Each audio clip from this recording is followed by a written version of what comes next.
Here is a function f of x equals x squared. I've calculated the value of f of x when x equals 1.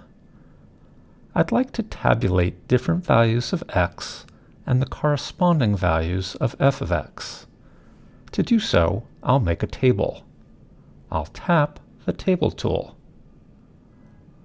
A preview appears of an x and y value and a table containing these values.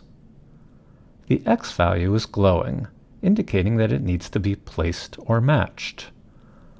I want this to be my x value, so I'll tap to merge the values together.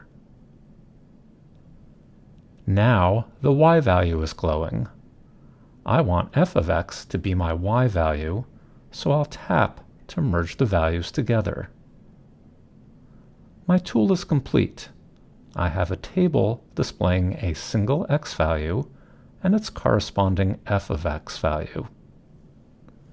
Let's add more data to the table. First, I'll double tap the table to add another row to it. Now I'll change the x value of my function to 3.